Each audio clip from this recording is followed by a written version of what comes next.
program, when the mayor and council people from Sparks go on a journey, it's usually to Reno. Today we're going to talk about their trip to China. Plus, India's population is going to eventually be bigger than China's. We'll talk about that too. Randy Thompson has the rundown. Coming up next, we have Sparks Mayor Geno Martini and City Councilman Mike Carrigan. And then we have the former Special Assistant to President Reagan, not the baseball player, Cobb. And coming up on the Power Pundit panel today, Connie McMullen, Dick Gammick, and Bruce Breslow. It's all coming up next on an all-new Nevada Newsmakers.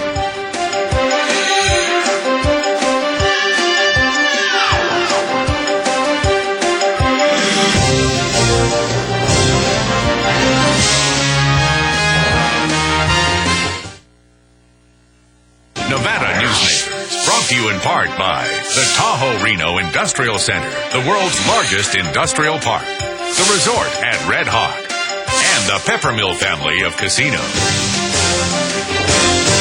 High-tech companies demand perfect world amenities. They require clean, reliable power, state-of-the-art fiber optic communications, and clean water sources. In a perfect world, companies would have immediate access to rail and interstate freeways. There would be 4-lane expressways that shorten shipping times and provide convenient commute routes for valued employees. Well, the future is now, and it's here. Welcome to the Tahoe Reno Industrial Center, the largest industrial park in the world, building economic prosperity for Nevadans. When making your decision as where to play golf, consider the resort at Red Hawk. You know you have made the right choice the moment you arrive. The friendly staff welcomes you to our award-winning pro shop. You know you've made the right decision on the first tee. The Lakes course is in the best condition in years. You know you've made the right choice after you've played 18 holes. The resort at Red Hawk, the right choice. Nevada Newsmakers is sponsored in part by the Nevada Beer Wholesalers Association. As an employer, did you know you can be held liable for negligent hiring? A background screening by Employer Links can uncover criminal records, like alcohol and drug convictions. It can verify the applicant's education, driving records, and professional licenses. Employer Links can check civil records, registered sex offender records, and Social Security fraud. Hiring the right person shouldn't be a gamble. Call Employer Links. Employer Links, protecting your investment. I tell you, John, this industry has really changed. Tell me about it. You seem to do pretty well last year. What's your secret? No secrets. Although I'll tell you something. The smartest thing I did was sign up with Pro Group Management. Really? They do workers' comp, right? Yeah, their services are great. And get this, they saved me 30%. I've heard they saved others 50%. That works for me. Pro Group Management. Finally, workers' comp that works for you. This is Nevada Newsmakers with host Sam Shad, a no-holds-barred political forum. Now, from the Nevada Newsmakers broadcast headquarters, here is Sam Shad. And back on Nevada Newsmakers, welcome to the program, the Mayor of Sparks, Geno Martini, and Sparks City Councilman Ward 4, Mike Carrigan. Welcome to both of you. Thank you. What in the world were you two doing in China? I have to ask first, how was the food? The food was really pretty good. We had a lot of things that we hadn't eaten before, some that I'd had before, but I drew the line when one night we were at a restaurant that was famous for noodles, which we didn't get any at, but the guy says, our tour guide said, how would you like to eat some donkey? And I said, you know what? I don't think so. Going there. After two Shrek movies, how could you? That's true. All right, let's get back to the serious stuff. Why did you go to China? Well, we were there just, more or less to open up relations, Sam, to get a comfort feeling with them, and them getting a comfort feeling for us. This was set up by the Sino-American Development Corporation that paid for most of us to go over there, paid for all of us to go over there. They're actually in China, in Beijing. Mr. Bob Goodman is part of that group, and they're the ones that sponsored us going over there. Okay. So it was just to open up relationship, just to talk, get a comfort level with people over there. Okay, so how did they know about you, and what do they want from you? Well, they had sent a delegation over here to Sparks to take a look at some of the area, some of our growing area, and they just kind of wanted to reciprocate and get to know us. Actually, it was kind of like get to know you type of trip. But you're looking for investment from them. What would be the benefit to you and then to them? Well, I think the biggest benefit to us would be there's some areas in our free trade zone that they can take advantage of, which are very, very much underused. I think we have like 20 or 21 different areas in Sparks. Explain that for the folks in Southern Nevada that may not be familiar with that. What is that? Well, the free trade zone allows them to bring things in and not be taxed on them until they actually disperse them. Plus, they liked our tax structure would be very, very beneficial to them.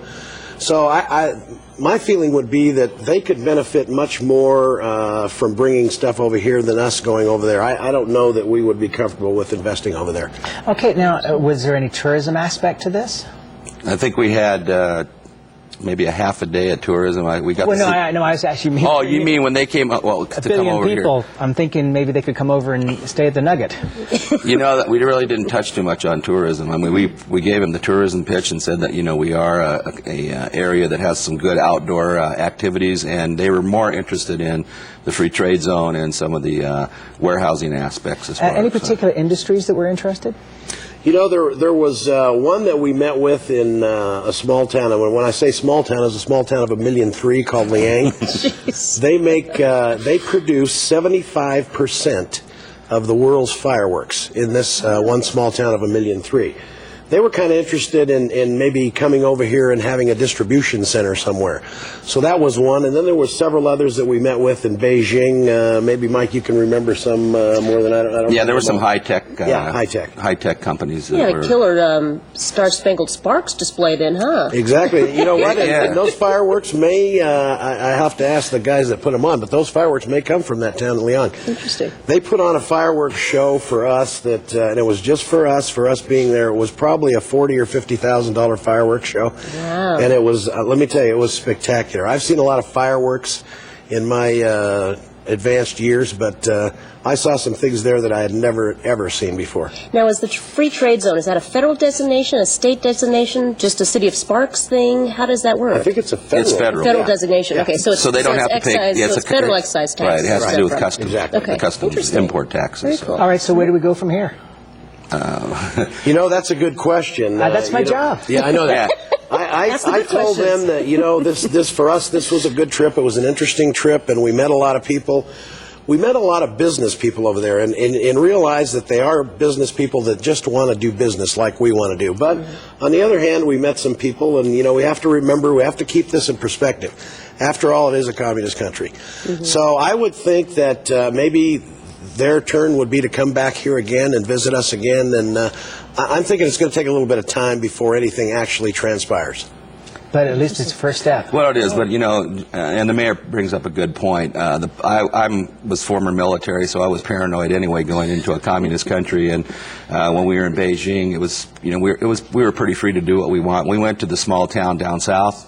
Communism was alive and well. Yeah. You know, so I was, the trust factor is the one that's going to be the one that's really going to be hard to overcome, I think. All right, let me change gears on you, bring it home. The session we were dealing with neighborhood gaming.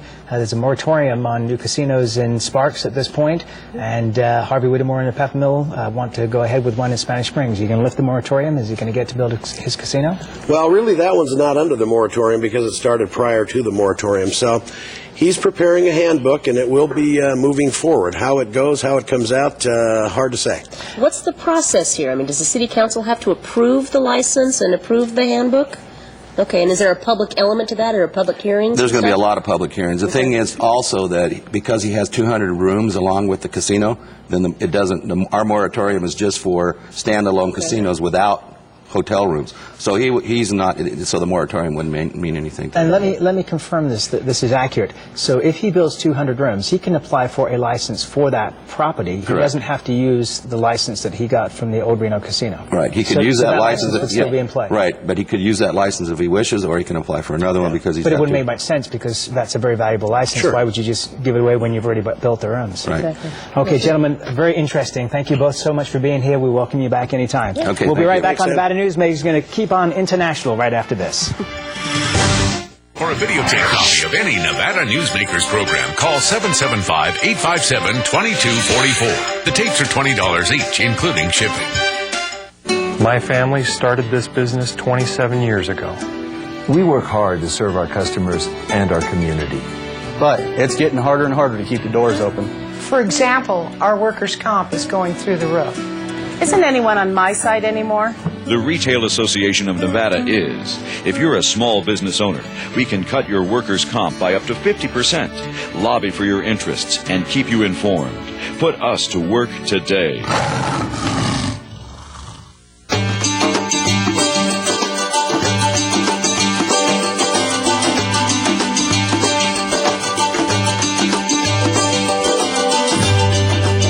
The materials we rely on every day come from the ground, and modern mining technology brings them to us cleaner and safer than ever before. To learn more about America's natural resources, visit nma.org, the National Mining Association.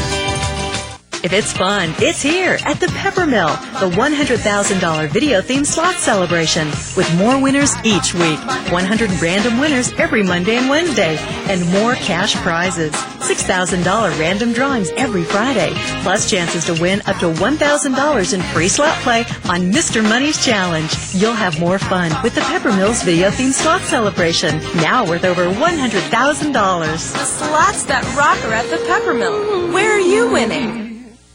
Your best value in sight is here for you to see. From frames to lenses to eye exams, you're covered A to Z. Davis Optical, your best value in sight. Davis Optical Centers, with 2 locations in Reno and Sparks. Davis Optical, your best value in sight. And now, back to Nevada Newsmakers with Sam Shad. And back on Nevada Newsmakers, we continue to look at international affairs today with our international affairs expert, Ty Cobb, former special assistant to President Reagan. You wrote a very interesting column in last Sunday's Reno Gazette Journal, which folks can access by going to rgj.com, about India and the United States having a new strategic partnership. And the thing that intrigued me the most was that you said in there that the population of India is actually going to outgrow China. The dynamics of Asia are changing rapidly. Most importantly is the relationship we formerly had with India in the Cold War adversarial period is being forgotten real quickly. India's growth rate is 8% economically. The population is rapidly growing. They're the second largest country in the world. In another 10, 12 years, they'll be the largest country in the world. This is because of China's birth control policy? That's exactly right. And then perhaps in 40 years, India will overtake the United States as the world's largest economic power. So there are a lot of reasons for the United States to be reconsidering that relationship with India. Well, their education is higher. They're better in the higher tech industries. I mean, what can we be doing maybe to strategically work better with India? Well, you may have seen that we've sort of relegated a lot of our Cold War policies to the ash heap, as have Indians. They've matured, they've abolished, moved away from that stifling socialist economic system and leaders of the third world. And the United States and India see sort of a joint interest in, I don't want to say containing China, but at least working together as China continues to expand its influence. The Balancing Act. That's correct, and Randy's quite right. India produces far more engineers every year than do virtually all Western nations combined. And they're emerging high-tech centers, not just as a call center, as we all know, but in the high-tech industry as a whole. And medical, too. There was a great story on 60 Minutes a couple of weeks ago about these luxury hospitals that are a fraction of the cost of the United States hospital with U.S.-trained doctors. And not only can you go there and get your medical treatment done, but you can basically have a vacation while you recuperate. It's amazing. Well, what a lot of people don't realize is that India, for a number of years, have furnished many of the doctors and nurses in much of the Western world, particularly in Europe. Interesting. Richard Clark, the former National Security Advisor, had an interesting article in last Sunday's New York Times in the magazine. And he ends up by saying, by the end of President Bush's term, the war in Iraq could end up costing $600 billion, more than 6 times what some administration officials have projected. Now the many other costs are also beginning to come clearer. Maybe it's time to at least begin a public dialogue about staying the course. Opponents of an early departure of American forces say it would result in chaos in Iraq. Yet, we already have chaos, and how sure can we be that sectarian fighting will not follow our departure when we leave? Is it unpatriotic to ask if the major reason for the fighting in Iraq is that we're still there? How do you respond to that? Dick raises some good questions, and I think there very much should be a strategic dialogue, and the President, in fact, is beginning to speak more to that issue. And note that the European Union has a conference in Brussels starting today where they're going to look at the future of Iraq. It's a difficult situation, Sam. I think in many ways Dick is right. It is a somewhat chaotic situation now caused by insurgents who are largely financed and, in fact, many ways insurgent from abroad. There are many reasons for success in Iraq that we can be happy about. But we're at a point. We're either going to stay the course with the help of the international community to bring stability and democracy to Iraq, or you abandon that path of action as just too difficult, which we may do. Isn't it the balance between the Powell Doctrine and the Rumsfeld Doctrine, where Powell says go in with overwhelming force, and where Rumsfeld has basically gone in with bare bones? Well, that goes back to the decision to invade, and in Desert Storm in '93 was very much what General Powell wanted, which was you did go in with overwhelming force. But that part of the operation was done very successfully in both operations. Desert Storm, we did not attempt to overthrow Saddam or go to Baghdad or to be there in the post-war Iraq. I think it's very clear that we have inadequate forces and inadequate international assistance in post-war Iraq. Well, now's the opportunity, though, for what's the world community going to do? If democracy doesn't succeed and the insurgents succeed in Iraq, then they're clearly going to be emboldened. Well, you touched on, sorry for interrupting you, but you touched on earlier about the insurgents being paid, and yesterday on the news, the new ambassador to Iraq, or I guess your friend, as you said, talked about them being paid on average $150 to do a bomb, make a bomb. Who is paying these insurgents? Do we know? Because there was no elaboration in the story. There's no shortage of money available. Some of it is Saddam had secreted over $17 billion into various bank accounts and stashed in various places, heavily financed by people in places like Saudi Arabia, largely through, I must say, Randy petrodollars from the West that have just created an enormous influx of dollars into the Middle East, and a great percentage of that finds its way into finance the insurgents. A lot of jihadists. A lot of jihadists, right. Yeah. I want to change the subject just briefly here. We only have about a minute left. Condoleezza Rice in Egypt on a Middle Eastern tour, calling for democracy, specifically in Saudi Arabia and in Egypt. Isn't that a little insane? For example, in Egypt, if you had democracy there, the Muslim Brotherhood would win unbelievably by a huge amount. In Saudi Arabia, the Wahhabis would win by a huge amount. That would cost us oil. That would cost us the stability of Egypt and the balance with Egypt and Israel. Isn't that nuts? Well, the roles seem to be reversed here, Sam. I mean, normally what Condi Rice and the President are doing is something you would have associated with a rather adventuresome Democratic Party thing, pursuing policies of idealism as opposed to the traditional realism from the right-wing elements that Sam just enunciated so clearly here. I don't know if he's comfortable being in that camp. I'm very comfortable. But it is a very unusual... let's deal with reality. But give the administration credit. They are saying that, we're not just selectively pursuing democracy in places where we have bad relations, but where we do with Egypt and Saudi Arabia, we are going to be very blunt about the shortcomings in those countries. How can you criticize that? Unless you want to say, we don't care about democracy, we don't really care about the citizens, just keep the oil coming. Maybe I'm just a little conservatively pragmatic. I think you are. We'll be right back on Nevada Newsmakers after this. This is Nevada Newsmakers.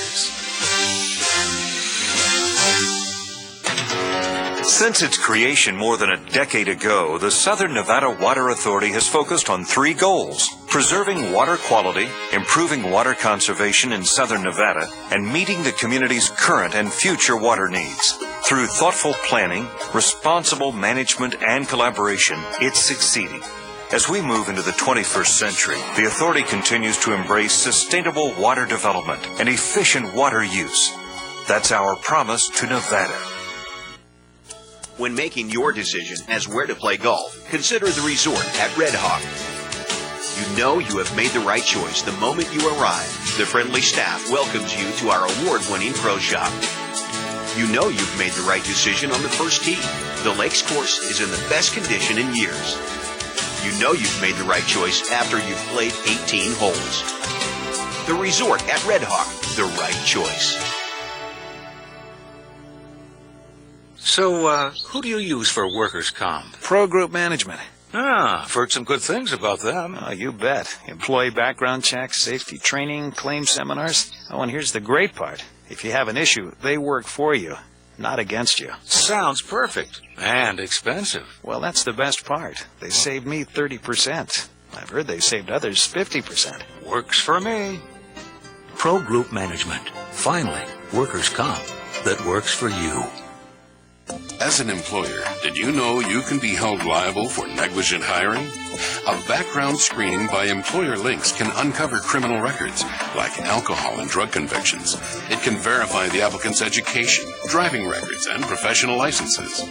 Employer links can check civil records, registered sex offender records, and social security fraud. Hiring the right person shouldn't be a gamble. Call Employer Links. Employer Links, protecting your investment. And now, back to Nevada Newsmakers with Sam Shad. Back on Nevada Newsmakers. It's hard to keep these people under control here. Welcome to the program. Unruly crowd. The former mayor of Sparks, Bruce Breslow. Welcome to you, sir. Thanks, Thank you for joining us. Connie McMullen, who's the publisher of Senior Spectrum newspaper, which publishes statewide, and wearing the new official uniform of the Washoe County District Attorney's Office, DA Dick Gammick. Welcome to the program. We should point out, for those in the South who are going, what? That the Reno Rodeo is in progress at the moment, and Dick is a big part of that. Through Saturday night. Yep. So I want to start off with, earlier this week, they did a story about, or you guys talked about, or not this group, but a pundit panel talked about the Las Vegas Review-Journal's poll on legislators. And it was pretty much poo-pooed as a popularity poll, beauty contest. And yet, it seems like we need some sort of third party to come in and evaluate the effectiveness of legislators. And, oh, look, they're already scowling. Oh, but I mean, as a candidate, you have to defend your record. As an opponent, if you take on their record, it's considered negative. And the public doesn't get to understand or see what happens. There's legislators that vote no on everything. And proud, they're so proud that they voted against everything, but they haven't ever done anything. There's some legislators that'll take the risk and try to introduce legislation. Sometimes it goes, sometimes it doesn't, but they get out in front. But really, the people at home never get to see who's what. And then it comes election time, and they, I voted against this, I voted against that, and that's how people seem to get elected. Yeah. One of the best things I've seen is, that you're talking about, that was the Gazette Journal running that score sheet that they ran here a couple of weeks ago. And what was really interesting about that is we have certain people that go down there, Bruce was just referring to, that claim everything. I did it all. I did everything. They were all my bills. But when the score sheet came out, the score was zip. Yep. And that's the truth. And I agree with what they did, because I was down there and I saw a lot of that shake out in the final outcome. I don't want to say which one introduced and came away with getting nothing, but that's what happened. Yeah.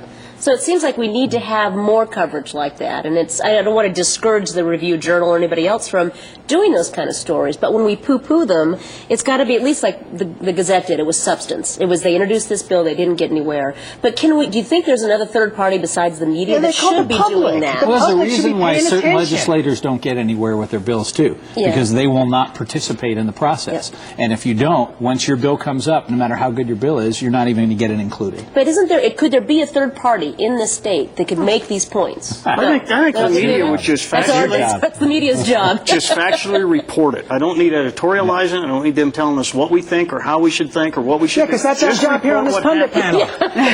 He's still upset about an article that was in the paper about, factual reporting, right? Yeah, factual reporting. All right, let me change topics here. Let's start with you, Dick. Is the president moving into lame duck status here?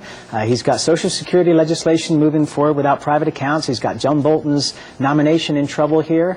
We've got the nuclear option appearing to have been diffused with the Gang of 14. John McCain seems to be running the Senate. What's going on?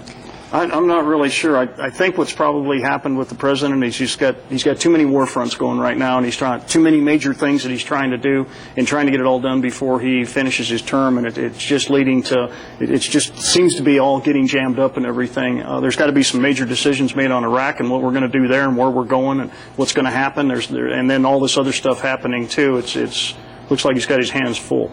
I think he has his hands full, but I'd give him a 50-50. I think this morning it came out with a proposal from some member in Congress to save Social Security. As you know, it's been reported that it was going down, his proposal, going down the tubes. Today they came back, some Republicans, with a new plan. So yeah, but they did that, but they took out the president's pride and joy he's been working on all year, which is these private accounts. I think there'll be a lot more work done on that before we see the final. Bruce? Well, you know, when he called us this morning to ask us our opinion, most presidents in their second term, and there haven't been that many of them, go lame duck and do not try to change the world. And this president's trying, literally, to change the world. And he's doing it by force, and he's not building consensus. And right now our country, you know, is looking for some things that everybody can agree on. And whether it's appointments or other things, there's got to be some central issues that people can win on, and I think both parties are going to be looking for those in the near future. Compromise. Connie, you know, talking to compromise, even though Barbara Buchanovich on this program the other day was, you know, still concerned about John McCain's temper, but John McCain seems to be the man leading the Senate. He's looking pretty good. I saw an interview with him this weekend. I believe it was on Face the State, Meet the Press. He was great, I thought. He made a lot of good points. I think John McCain is a very strong candidate. Do you think the Republican base, Randy, is going to accept him? Rudy. No, unfortunately, the people that vote in a primary tend to be the very conservative core. And and McCain is losing that core. And as a moderate Republican, I like what he's doing. I like how he's bridging the gap. But unfortunately, the folks that vote in primaries do not support people like that. There's a lot of things that can happen before then. Oh, that's true. That's true. If the moderate Republicans would get out and vote in a primary, then we'd have a little more centrist Republicans in a lot of these districts. Yeah. You know, with the president, you almost get the feeling that he realizes he's running out of time and is really trying to get these things done. Because I still totally support the things he's trying to do. Social Security, why can't people invest their own money? Yeah. Where does it says government has to take care of people all the time? Exactly. So there's a lot of things he's trying to do. Having an election in Iraq was absolutely fascinating, and I think that's a lot bigger picture than just Iraq. And I've said it before that is a whole Middle East. Are we going to have democracy there, or is democracy going to get kicked out of there? And it's a big battle. And I think he just feels he's starting to run out of time and really trying to push these things when you say he's not using diplomacy a lot, because he doesn't have a whole lot of time left in office. And we are out of time. We'll be right back on Nevada Newsmakers after this. Nevada Newsmakers, brought to you in part by the Tahoe Reno Industrial Center, the world's largest industrial park, the resort at Red Hawk, and the Peppermill family of casinos. Here at the Tahoe Reno Industrial Center, water resources come from fresh, clean groundwater, approved by state permits. The water is pumped from wells to million-gallon storage tanks and then distributed to TRI companies. Another amenity is our investment in a state-of-the-art wastewater treatment plant. This disposal system converts waste to clean water for industrial applications. Welcome to the Tahoe Reno Industrial Center, the largest industrial park in the world, building economic prosperity for Nevada. And coming up tomorrow, we're going to be talking about the new sex offender bill with Donna Coleman and George Tagliati. And then the governor's deputy chief of staff, is Lisa Foster, is going to tell us why the governor's not going to be a lame duck. We'll see you tomorrow. Thanks for watching.